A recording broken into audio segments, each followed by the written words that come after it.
4 minutes ட்ரூத்தை கேட்க ஆவலோடு காத்திருக்கிறவர்களே, நன்றா இருக்கிறீர்களா? நீங்களும் உங்கள் பிள்ளைகளும் என்றென்றைக்கும் நல்லா இருக்கணும். அதுக்கு தான் நீங்கள் இந்த செய்தியை கேட்குறீங்க. அதான் தேவனுடைய திட்டம். பல இடத்துல சொல்லியிருக்கு.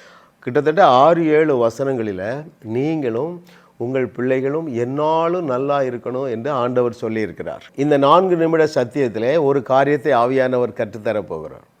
வேதமும் வேதத்தின் தேவனும் எவைகளுக்கு முக்கியத்துவம் கொடுக்கிறார்களோ அவைகளுக்கு நாம் முக்கியத்துவம் கொடுக்கணும். நான் திரும்ப சொல்லட்டுமா?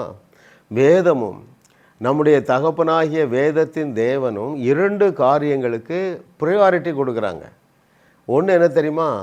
அவர் உங்கள் மேலே வச்சிருக்கிற அன்பை பற்றிய அறிவு. 2வது விசுவாசம் எவ்வளவு வலிமையானது என்கிற அறிவு. இந்த 2 அறிவும் உங்களுக்கு இருந்தால் போதுங்க. நீங்கள் என்ன செய்வீங்க? இயேசு கிறிஸ்து செய்தவைகளையும் செய்வீர்கள், அதை விட பெரிய கிரியைகளையும் செய்வீர்கள். ரைட்?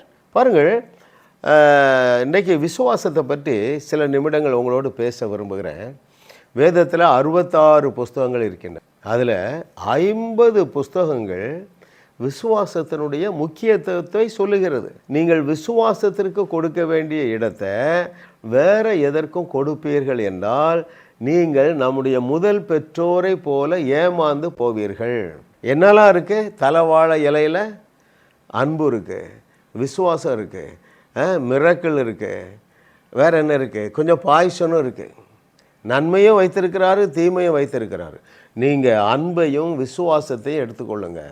உங்களால் கூடாத காரியம் ஒன்றுமே இராதுங்க. பாருங்கள், 50 புஸ்தகம் இதை வலியுறுத்துகிறது.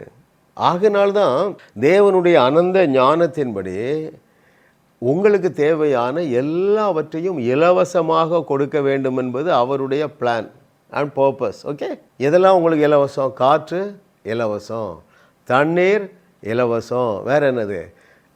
உஷ்ணம், அதாவது வெயில், லைட்டு இலவசம், பாவ மன்னிப்பு இலவசம். அதை போல விசுவாசத்தையும் இலவசமாக வைத்திருக்கிறார். அதில் என்னன்னா, இட் இஸ் நாட் விசிபிள். எதெல்லாம் விசிபிளாக இருக்குது? ஜெபம் பண்ணுறது விசிபிளாக இருக்குது, முழங்கால் போடுறது, நேர் முழங்கால் இருக்கிறதெல்லாம் விசிபிளாக இருக்குது. ஆனால் விசுவாசம் is not visible, but you have to focus on the faith. Right? அது ரொம்ப சிம்பிள். பாருங்கள், நீ என்ன செஞ்சால் போதும்? சத்தியத்தை சரியாக அறிந்தால் போதும். ஆண்டவர் தான் சொன்னார், விசுவாசிக்கிறவர்களுக்கு எல்லாமே கிடைக்கும். நான் பல புஸ்தகங்களை உங்களுக்கு அறிமுகப்படுத்தியிருக்கிறேன். அநேகர் வாங்கியிருக்கிறீங்க இல்லையா? வாங்காதவர்கள் வாங்குங்கள். விசுவாசியின் அதிகாரம் 2, நாவில் உள்ள அதிகாரம். ரைட்? இவைகளை நான் அறிஞ்சேன். பாருங்கள், என்னுடைய விசுவாசம் விண்ணை தொடுகிறது. கிருபை பாருங்கள், உங்களுக்காக நான் இரவும் பகலும் வேதத்தை தியானிக்கிறேன். பாருங்கள், விசுவாச அளவு பெருகி கொண்டே இருக்கிறது. மாதந்தோறும் தொலைபேசி மூலமாக 100க்கும் அதிகமான நபர்கள் சுமார் 20 தேசங்களிலிருந்து என்ன அழைக்கிறாங்க.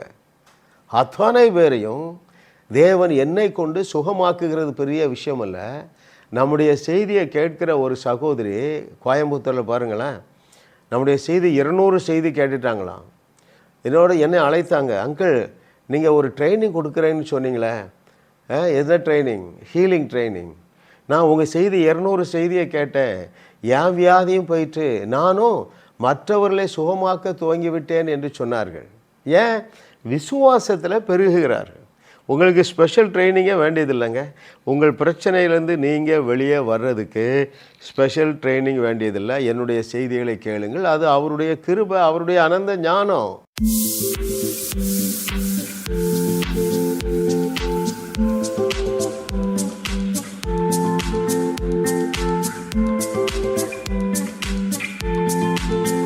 ஜாஸ் மினிஸ்ட்ரீஸ் யூடியூப் சேனலில் தொடர்ந்து செய்திகளை கேளுங்கள், சப்ஸ்கிரைப் செய்யுங்கள், வீடியோக்களை லைக் செய்து பலரோடும் பகிர்ந்து கொள்ளுங்கள்.